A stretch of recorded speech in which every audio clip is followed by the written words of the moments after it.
every moment of your life, you're answering 3 questions. Jot them down. 3 questions. First question is, what are you gonna focus on? Right now, whatever you're focusing on affects you. If you're focusing on how you're gonna use what you're gonna learn this weekend, you could be focusing on the smell of your neighbor after all that jumping up and down. There's so many things you can focus on. We don't focus on everything, we focus on a small number of things, and that's what we experience in life. And focus, write down, equals feeling. Whatever you focus on, you're gonna feel, even if it's not true. Have you ever had somebody tell you something and said, you think John is your friend? John's not your friend, he's talking behind your back. And you go, no, he's not. John's my friend, you misunderstood. But if 2 or 3 people tell you John's talking behind your back, you can get pretty pissed off because that's really just hurt, right? And then maybe you confront John. Who's ever done this? Confronted somebody about something you've done and then found out you were wrong and felt like an idiot. Who's ever had this happen before? Say aye. So the most powerful decision we make, and most of us don't make it consciously, is what are we gonna focus on? Because you could be focusing right now on the blood rushing through your left ear or the touch of your clothes against your skin, but you don't. Most of what your brain does is distort, delete, and generalize to make life simple. And the problem is when you distort, delete, and generalize, you miss a lot of your life.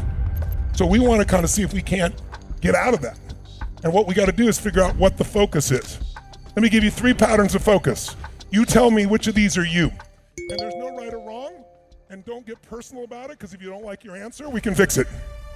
I want you to think like software. Here's my question. If I asked you, there are 2 things you could focus on, what you have or what's missing. Which one do you spend more time focusing on? Shout it out.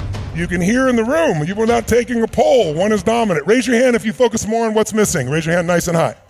Keep your hands high and look around this room.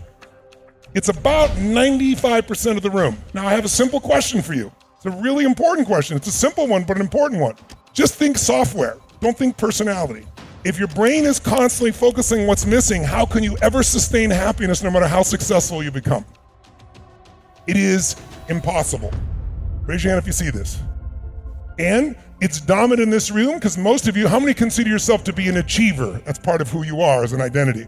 So as an achiever, looking for what's wrong for a moment so you can fix it can be a good thing. But what happens is it becomes a habit, and then it doesn't matter how much you achieve, you're not happy. You know how many multi-billionaires, you know how many entertainers with their Oscars or their Emmys or their Grammys that I work with, who you think would be the happiest people in the world? They're worth almost $1 billion, some of them. They're the best in the world at what they do. Everybody loves them, and they're miserable. I get the call. And why is it? It's because they keep focusing on what's missing no matter what they have. That's one pattern this weekend. If you only change that, would change your life. What happens when you focus on what you have? You feel alive. You feel no scarcity. You feel joy. How many of you have lots of things in your life that if you focused on it, you could feel grateful for, you could feel excited about? How many got lots of things like this now? Say I. But it doesn't exist unless you focus on it. And we all have patterns of focus. The second question is, what does this mean? Because the minute you focus on something, you have to give it a meaning. Is this the end or the beginning? Is God punishing me? That's why this problem happened? Is God challenging me? Or is this problem a gift from God? See, if you think it's the end of a relationship, are you gonna feel the same way, act the same way as if you think it's the beginning of a relationship? Yes or no? No. The meaning changes the answer to the third question, which is, what am I gonna do?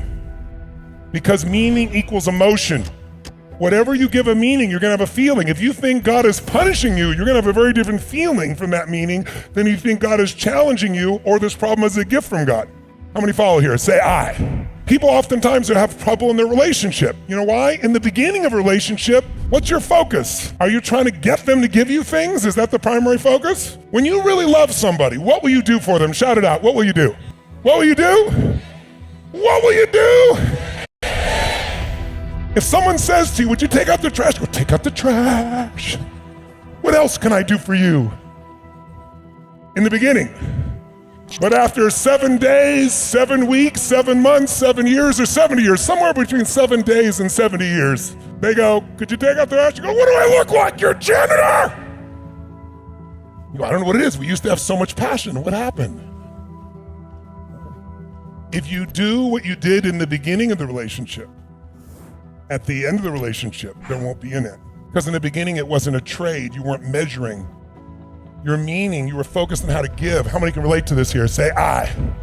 Once you start measuring what you're getting, it's a transaction. Transactions don't make anyone feel good long term. I'll give you another one on focus, another pattern. Do you tend to focus more on what you can control or what you can't control, what's outside your control? Which do you tend to focus more on, what you can control or can't control? And watch this, it'll be a different pattern this year, I guarantee you. Raise your hand if you focus more on what you can control. Raise your hand. Keep your hands up nice and high. Look around. It's about 80%. How many focus on what you can't control? Can't control. It's about 20. So it's about 75-25 or 80-20. But notice this one is more focused on what you can control, more people. That's why you came here. How many of you came here so you could take more control of some area of your life here? Say, That's why you're here. And how many of you know someone that you wish came with you that frickin' needs this way more than you do, and they're not here? Why? They focus on what's missing, I guarantee you, and they focus on what they can't control, or they think this is just some guy talking, that can't change your life, which is really an unconscious belief that I can't change it. Now, some of you have both. What's missing is your focus and what you can't control. How are you gonna feel? Just forget you personally. Think of it as software in the brain. What is someone gonna feel who's constantly focused on what's missing and what they can't control? What would you have to feel, my friends? Come on, tell me. Sad, frustrated, angry, depressed? But think about this. This is how we function. So why are they still depressed? Because they're still focusing on what's missing and they're focused on what they can't control. And I'll add one more. Do you tend to focus more on things from the past, the present, or the future? We all do all three, but where do you spend more of your time? Raise your hand if it's the past. Now look around the room. It's only about maybe 1 or 2% of the room. Because if you focus too much on the past, you wouldn't even come to a program like this. You might get enough of it, say, I want to change it. But if you focus on the past, since you can't control it, makes it pretty tough. How many focus more on the present? That's where you spend more of your time, in the present moment. How many focus more on the future? Watch this.